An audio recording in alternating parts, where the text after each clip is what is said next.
CEAP, Centro Espírita Altivo Panfiro. Uma casa de amor.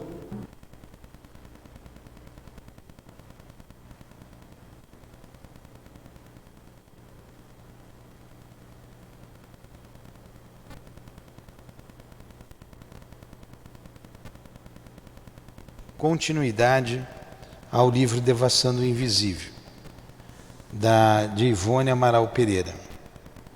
Parábola do semeador. Nesse mesmo dia, Jesus, tendo saído de casa, sentou-se à beira-mar e logo juntou-se em volta dele uma grande multidão, de tal sorte que foi preciso entrar numa barca, onde se sentou, e todo o povo permaneceu de pé na praia. Ele então disse muitas coisas por parábolas, falando: aquele que semeia saiu a semear, e enquanto semeava, uma parte da semente caiu ao longo do caminho, e as aves do céu vieram e a comeram. Uma outra parte caiu em lugar pedregoso, onde não havia muita terra, e logo nasceu, porque a terra onde ela estava não tinha profundidade. Mas saindo o sol, queimou-se, e como não tinha raiz, secou.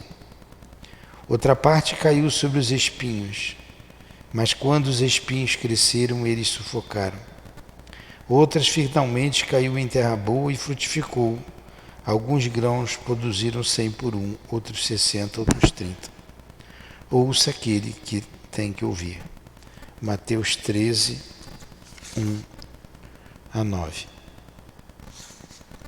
Que Jesus abençoe a nossa tarde de estudos. Evocamos, Senhor, em Teu nome, a nossa irmã Ivone, para nos inspirar, nos ajudar na compreensão dos estudos desta tarde. Ela que traz escrito as suas experiências, para que nós possamos aprender com ela. Envolva-nos, permita que o nosso Leon Denis também esteja conosco, o nosso Kardec, o altivo diretor da nossa casa, e a espiritualidade que nos dirige. Em nome desses espíritos amigos, em nome do amor, em nome do nosso amor, pedimos a devida permissão, Senhor, para iniciarmos os estudos da manhã de hoje, em nome de Deus acima de tudo. Que assim seja.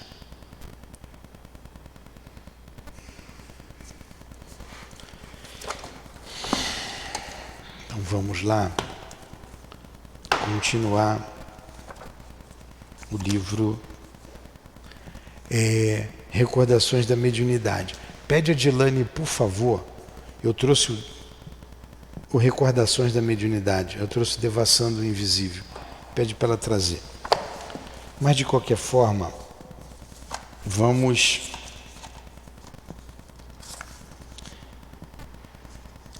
ler aqui esse início, essa introdução que data de 13 de dezembro de 1962, que é a introdução do Devassando o Invisível, que serve lá para os nossos estudos do Recordações da Mediunidade. Ela diz assim: quando escrevemos aqui, existe nos códigos doutrinários espíritas. Tudo quanto escrevemos aqui existe nos códigos doutrinários espíritas. Não se trata, pois, de obra pessoal, mesmo porque o personalismo, se infiltrar na doutrina espírita, acarretará a sua corrupção, como sucedeu com o próprio cristianismo. Olha que coisa interessante, não é? Ela não coloca aqui o personalismo dela, para não corromper a doutrina espírita.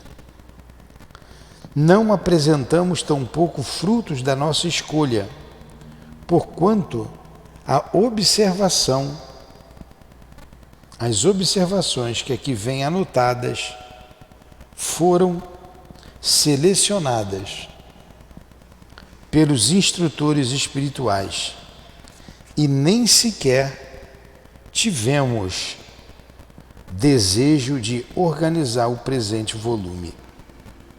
Cumprimos ordem do além, apenas como instrumentação que fomos das intuições positivas de amigos espirituais, como Charles, Bezerra de Menezes, Leon Denis, Inácio Bittencourt, Leon Tolstói. Então, a gente está dando continuidade aqui, ela dá continuidade aqui no livro Recordações da Mediunidade, o que ela fez no Devassando o Invisível. O Recordações é a continuidade do livro No Invisível. E tudo que está aqui, como ela diz, que nos assistiram durante, levando-nos a compilar recordações de ocorrências passadas, que jaziam adormecidas, e indicando até mesmo os trechos das obras de Allan Kardec, a citar como tese no cabeçalho de cada capítulo.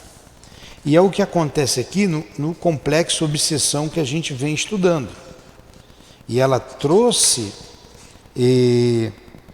antes de narrar algumas de suas experiências, as questões 474, que nós lemos semana passada, do Livro dos Espíritos, a 473, 474, 475, 476, até a 479.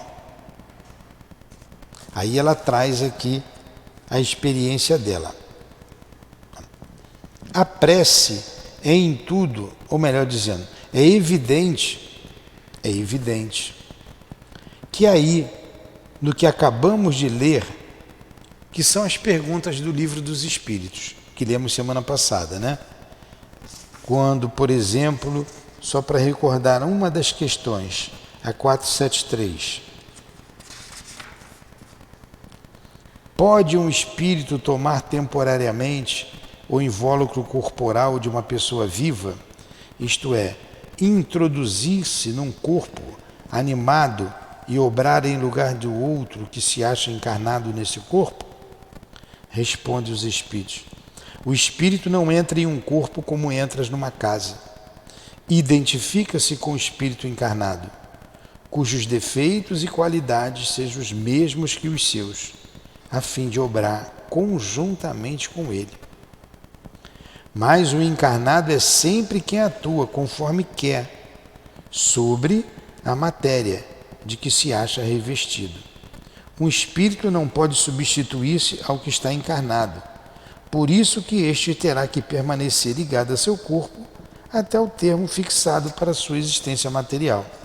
Essa foi a 473, a 474 e seguintes nós estudamos semana passada. Aí ela diz assim: é evidente que aí no que acabamos de ler se trata apenas de casos de obsessão em pessoas que mais ou menos conheçam o fato e que por isso mesmo estariam em condições de auxiliar a própria cura com veemente desejo de se libertarem do incomodativo assédio e cuja força de vontade fosse a principal terapêutica. No entanto, a observação, a prática dos trabalhos transcendentes do Espiritismo adiantam que, na maioria dos casos, o obsidiado absolutamente não se encontra em condições de auxiliar a si mesmo, seja em vista da subjugação total porque deixou envolver, seja pela fraqueza ou a ignorância que a sua vida de descrença e materialismo produziu, retendo-o afinado com as imperfeições de ordem geral.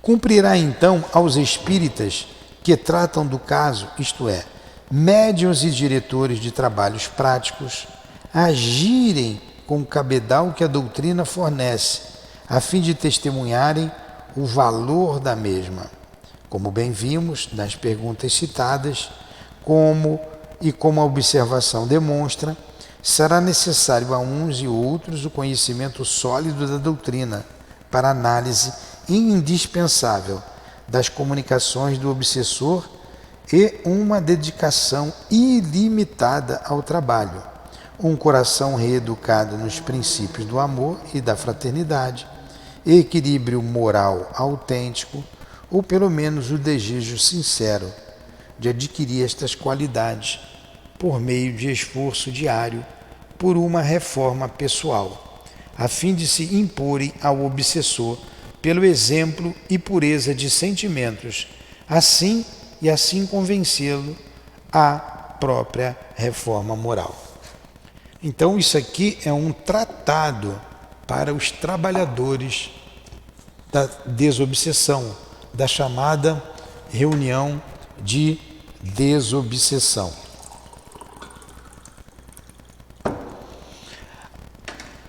Quando nós lemos aquelas questões, é necessário que, por parte daquele que é perseguido, ele tenha uma vontade firme de sair daquela situação. Ele queira sair daquela situação. E, se não tiver a participação do obsidiado, fica impossível. O outro tem que querer. Segundo, há que se ter um preparo daquele terceiro, aquele que vai ajudar, essa terceira pessoa.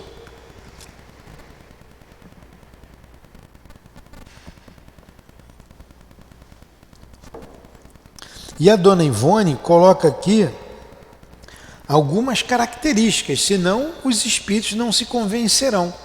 Aquele que vai conversar com os espíritos, ele precisa ter uma dedicação ilimitada ao trabalho, um coração reeducado nos princípios do amor e da fraternidade. Ele precisa ter equilíbrio moral autêntico, ou pelo menos o desejo sincero de adquirir estas virtudes. Ele precisa desses sentimentos, ou um esforço para alcançar esses sentimentos, senão ele não vai conseguir convencer os espíritos, porque não adianta a gente falar, você tem que vibrar naquilo que você fala, o que você faz, o que você fala, ou que você faz um esforço para poder fazer. Não, aqui é o trabalhador que vai auxiliar, o auxiliado que precisa querer sair daquilo ali. Tá?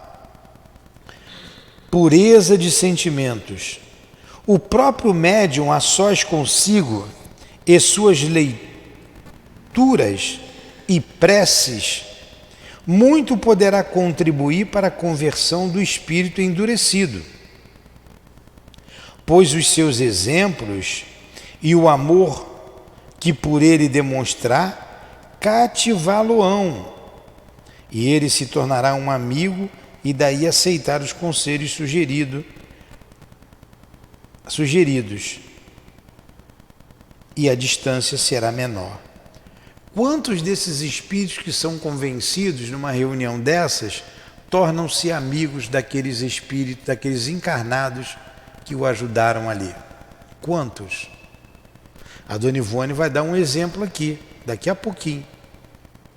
Espíritos que são socorridos e depois têm gratidão a você e passam a te auxiliar. Todavia, para atingir tal possibilidade, será necessário ao médium, por sua vez, muitas renúncias e reformas pessoais inquebrantáveis, assistência espiritual comprovada e segura e a possibilidade de permanecer em condições vibratórias mentais e físicas satisfatórias, constante e diariamente, e não apenas nos momentos em que sentar à mesa da comunhão com o invisível para o desempenho do seu sagrado mandato. Pois do elevado e criterioso desempenho dos médiuns depende o êxito das reuniões espíritas em geral e das curas das obsessões em particular. Tá vendo? Liga por gentileza. Depende então do desempenho do médium. Do desempenho do médium.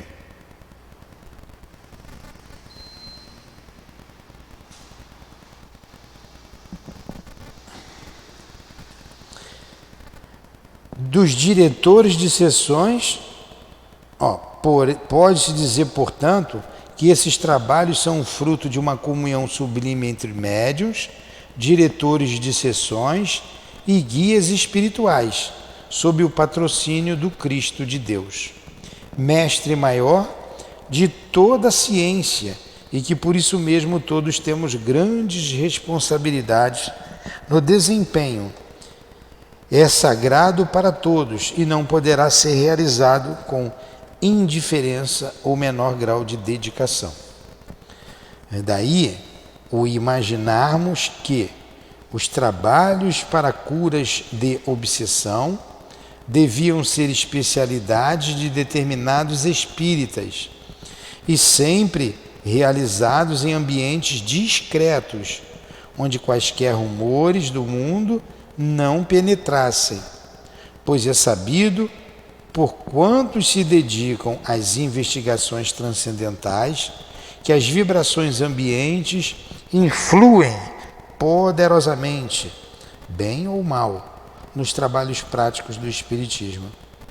Essas atribuições, ou seja, a dedicação aos casos de obsessão, requerendo constante e profunda atenção, observação e estudo, absorve de tal forma as preocupações do experimentador que bom seria que ele somente se dedicasse a tal setor, a bem dele mesmo e do próprio labor.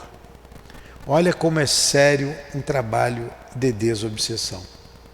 Então a Dona Ivone está dizendo, pela experiência dela, que isso absorve tanto o trabalhador que seria bom que ele somente se dedicasse a esse tipo de trabalho e não fizesse mais nada. Agora, como é que a gente vai fazer isso numa casa espírita grande? Você tem várias atribuições. Você tem trabalho da cura, você tem a divulgação, nós estamos fazendo a divulgação. Amanhã estaremos no trabalho. Então, é um dia, o hoje, um dia que antecede o trabalho. É um dia cansativo. Pelo estudo que fazemos, pela irradiação, pela separação dos nomes para o atendimento amanhã. O trabalho já começou. Muitos já estão na casa, que serão atendidos amanhã. É um trabalho.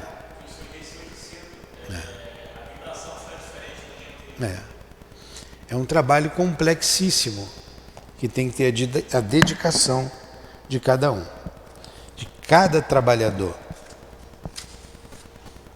No capítulo 28 do Evangelho segundo o Espiritismo, item 6, na prece para o começo da reunião, existe a seguinte advertência, a qual sensatamente instruiria os médiuns que estudassem com o coração atento e também aos respectivos diretores, pois a instrução espírita não pode perder de vista nenhum detalhe que vise a solidificarem. Bons espíritos que vos dignais de vir reunir-nos, tornai-nos dóceis aos vossos conselhos. Isso aqui está lá no Evangelho, capítulo 28, item 6. Preservai-nos de toda ideia de egoísmo, orgulho, inveja, ciúme. Inspirai-nos indulgência e benevolência para com os nossos semelhantes, presentes e ausentes, amigos ou inimigos. Fazei em suma que pelos sentimentos que nos achemos animados, reconheçamos a vossa influência salutar. Então, o próprio Evangelho está nos mostrando a humildade, a necessidade da humildade.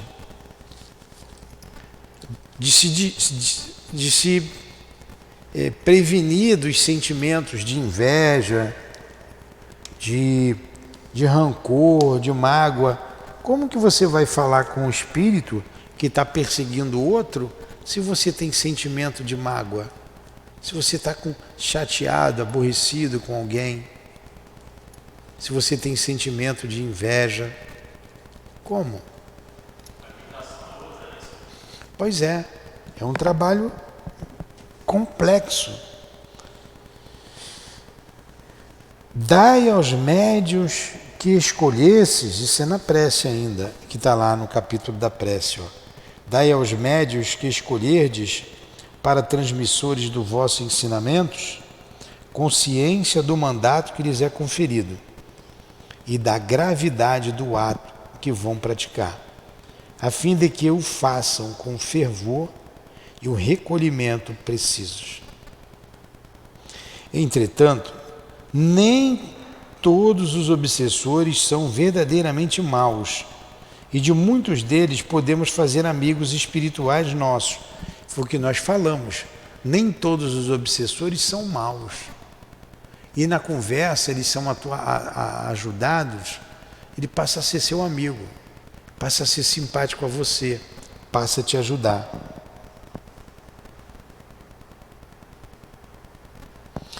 Lembramos-nos aqui de um desses obsessores com o qual travamos conhecimento durante certos trabalhos para a cura de obsessão realizada na antiga casa espírita da cidade de Juiz de Fora, em Minas Gerais, o qual dizia, quando presidindo nós as sessões, o exortávamos a abandonar a infeliz atitude de perseguidor do próximo, usando então expressões quase integralmente idênticas aqui lembradas.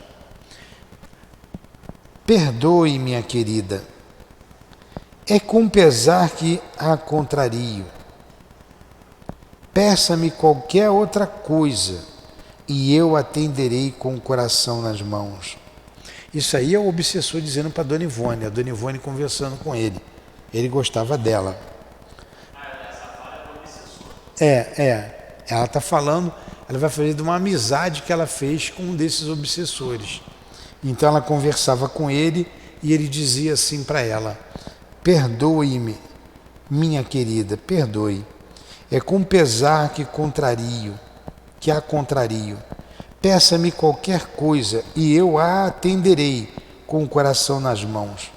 Peça-me que seja bom e caridoso para com qualquer outra pessoa, que ore pelos que sofrem, como a vejo fazer aqui todos os dias. Peça-me, seja o que mais for, e me esforçarei por atendê-la. Mas não me peça para desviar dele, que era o obsidiado que ele perseguia, o castigo que tanto merece, porque isso está além das minhas possibilidades. Se a senhora soubesse o que ele me fez, da sua pessoa, isto é, a senhora tão meiga para mim nas suas orações, tão afetuosa, tão boa para os meus companheiros de desgraça, eu gosto muito, muito mesmo, ser-lhe-ei eternamente grato pelo bem que me vem prestando. Estarei pronto a servi-la em qualquer emergência em que lhe puder ser útil, mas a ele não. Eu o odeio com todas as forças do meu coração ultrajado pela maldade dele. Não o pouparei. Ó. O espírito gostava da Dona Ivone, que era a doutrinadora, né? Mas ele tinha um ódio muito grande pelo obsidiado. De certa forma, ele tinha até vergonha de falar isso com ela, de tão boa que ela era para ele. Aí ela retruca o que ele acabou de dizer. Ela diz assim para ele: o teu drama foi vivido há tantos anos, meu amigo. Por que retê-lo nas recordações para continuar sofrendo o seu amargor? Não seria mais consolador procurar perdoar e esquecer, concedendo tréguas ao coração sofredor, para tentar a felicidade na prática do amor fraterno? Revidamos nós, mas pareceu não ouvir a nossa insistência, pois continuou a frase interrompida. Sim, minha querida, somente 2 lugares lhe assentam bem como residência: o hospício, onde presentemente se acha, ou a cadeia, pois a ambos eu conheci por culpa dele. É um miserável, acredite, é pior do que eu e merece o que está sofrendo. Olha que coisa. Esse obsessor, como se vê, não era dos mais endurecidos, visto que admitia atitudes amáveis para outrem, que não o seu adversário. E era sincero, declarando que a este não abandonaria, em vez de mistificar, concordando em se afastar do mesmo, apenas com o intuito de se livrar da nossa impertinência, como muitos outros fazem. É comum o espírito se convencer, e tá bom, vou ficar, tal, porque ele não está mais a fim de te ouvir. Ah, muito obrigado. Aí você de novo evoca o endereço, porque quem separa são os guias da casa, é um trabalho espiritual, eles é que separam o endereço, separam o mesmo endereço. Aí vem o espírito de novo. Aí diz assim, poxa, de novo aqui. Aí a gente fala, você por aqui novamente? Saiu daqui tão bem, dizendo que estava arrependido. Saiu daqui tão bem. O que significa isso? Obrigado, desculpa. Significa que ele, para não ficar mais ouvindo, disse que estava tudo certo, que concordava e foi embora. Mas na verdade, ele não perdoou. Na verdade, ele só não queria mais ficar ouvindo. Só isso. É muito comum isso. Obrigado, depois eu ia limpar. Obrigado, Tiago. Em certa ocasião, quando as dores de uma grande provação nos assaltava, tivemo-lo ao nosso lado, tentando algo para o nosso alívio, qual bom amigo terreno, que apesar de não ser personalidade propriamente virtuosa, é capaz de bem querer e favorecer um amigo. Olha aí, quando ela passava por uma determinada provação, quando ela passava por uma determinada dificuldade, ele veio ajudá-la. Então ele não era um espírito mau e endurecido. Ele estava ligado àquele outro, ele não queria perdoar aquela pessoa, né? Tinha um problema pessoal.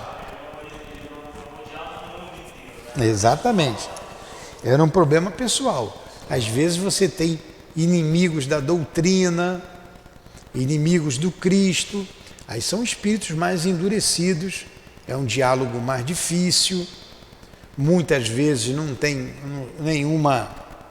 nenhum acordo, eles não querem, não vão perdoar, não vão parar de perseguir, vem, a gente conversa, e na maioria desses casos, esses espíritos são aprisionados.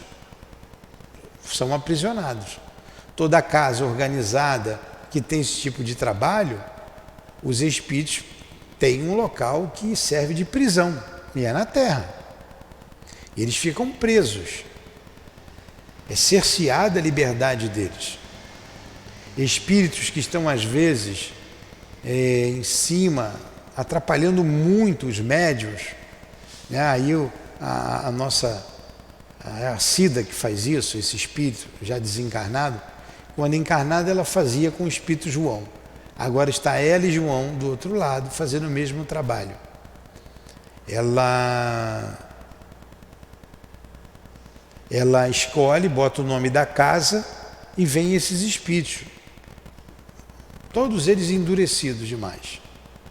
Um ou outro se toca com o amor que você procura colocar as palavras, Mas a maioria, você faz a prece e deixa na mão dos guias.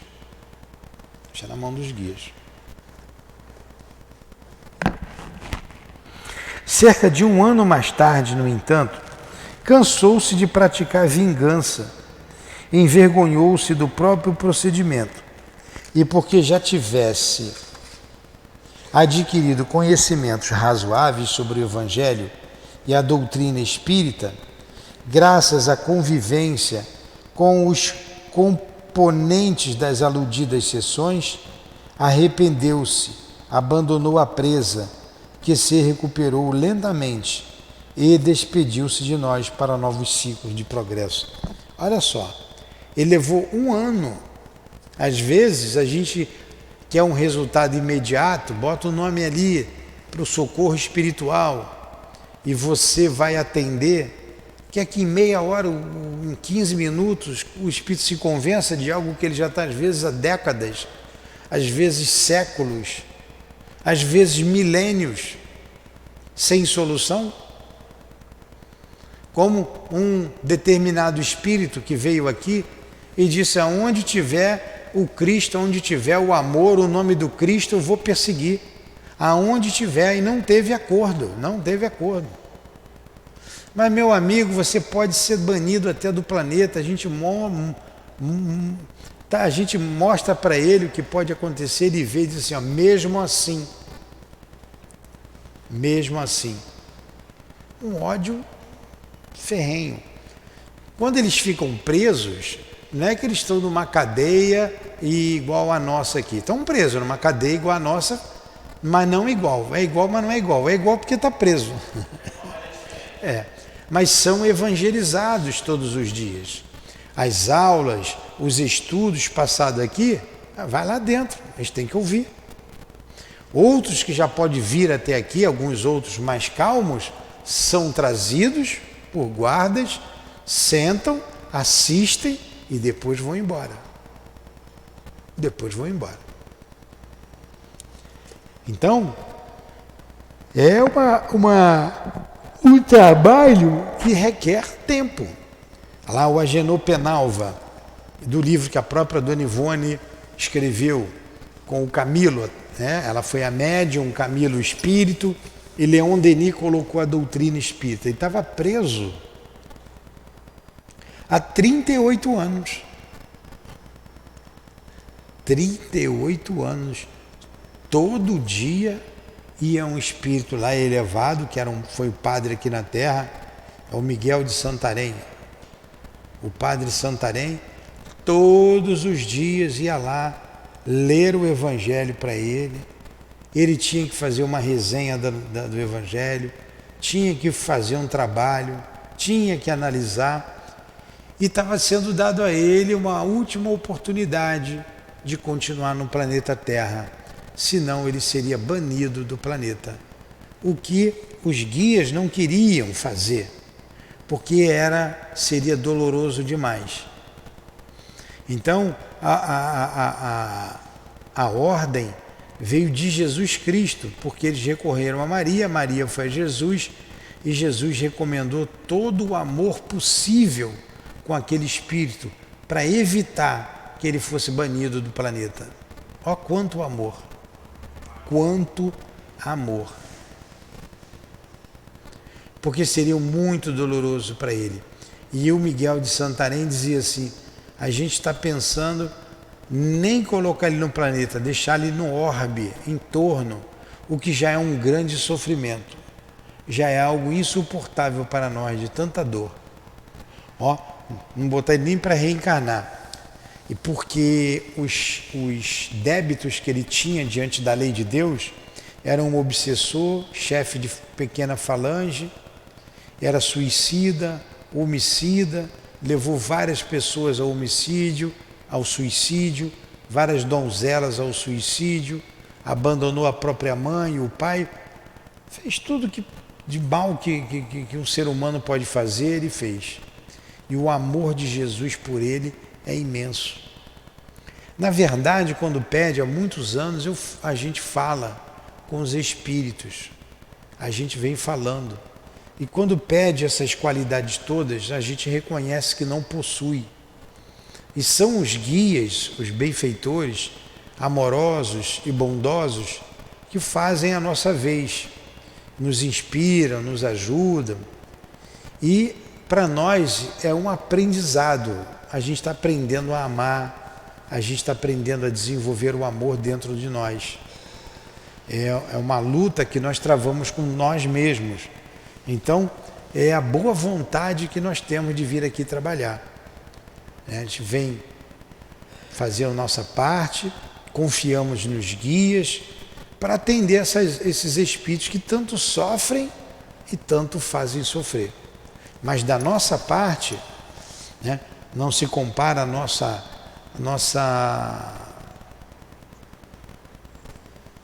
nossa moralidade, o nosso desenvolvimento moral com o da Dona Ivone, com o que ela já trazia com ela na época dela. Mas nós confiamos nela e em outros guias, aqui na casa o Altivo, e vamos trabalhando. E confiar em Deus, para que Ele faça o resto. A instrução doutrinária, por exemplo, a paciência e o amor, são, portanto, fatores indispensáveis ao bom êxito dos trabalhos de curas e de obsessão. Olha só, a instrução doutrinária, o exemplo, a paciência, o amor são, portanto, fatores indispensáveis ao bom êxito dos trabalhos de curas de desobsessão. Tem que ter amor. É receita de tudo. Sem amor você não faz nada. E não julguemos de qualquer entidade endurecida no erro possa converter-se e arrepender-se rapidamente sob a magia da nossa doutrinação durante umas 2 reuniões. Elas permanecerão talvez frequentando nossos trabalhos a fim de se instruírem e se reeducarem sob nossos contatos conosco, fazendo o aprendizado rudimentar para conseguirem novas fases de instrução e progresso. Alguns dali mesmo voltarão a reencarnar sem atingir a espiritualidade. E então, certamente, o obsidiado igualmente será agraciado com novos ensejos redentores. Entre mentes nada se conseguirá se o próprio obsidiado não auxiliar a cura, procurando renovar-se moral e mentalmente, corrigindo suas imperfeições e reagindo contra as sugestões maléficas do opositor. Então, o que ela disse aqui foi o que nós falamos no início. Não é uma conversa de uma reunião ou 2 que vai convencer o espírito de se transformar. Como dissemos, às vezes uma perseguição de décadas, de séculos, até de milênios. Então muitos se tocam, mas vão ficando aí pela casa, vão vendo o nosso comportamento aqui na casa, como é que a gente se fala um do outro. Eles analisam tudo isso. Eles veem novas doutrinações, são convidados a ver a conversação com outros espíritos. Estão sempre em torno da gente, até que se convençam e dê um rumo novo, como deu o nosso irmão aqui citado por ela. Depois de 1 ano se convenceu, ficou envergonhado e seguiu um novo ciclo para a sua vida.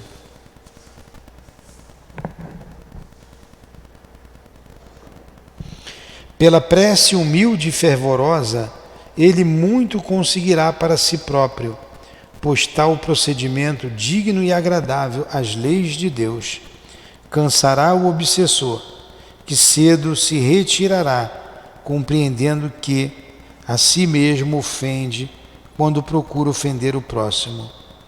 O obsidiado então muito poderá fazer pela regeneração moral do seu obsessor, o que o elevará em méritos no conceito do mundo espiritual, para ele atraindo simpatias protetoras. Quer dizer, o obsidiado tem que fazer a sua parte. Ele tem que dar o exemplo. E ele tem que fazer o esforço para melhorar, para não ser o mesmo homem velho. Assim, ele vai ajudar o obsessor a deixar ele de lado. O Chico contou que tinha lá um espírito do lado dele há muito tempo, há muitos anos, né? No pé dele. E um dia o espírito virou para ele e disse, ele via o espírito o tempo todo, o obsessor. Isso aí não quer dizer, ele estava sendo assediado. E o espírito virou para ele e disse assim, Chico, eu desisto, com você não dá não. Eu vou embora, estou te dizendo a partir de hoje, eu vou te deixar, você só vive rezando, não dá para te seguir não, vou embora. Aí o Chico virou para ele e disse assim, não vai não, meu amigo, fica perto de mim, porque você me ajuda a estar vigilante, a estar atento. Então, gente, aí com 45 minutos, ela vai contar uma outra história aqui.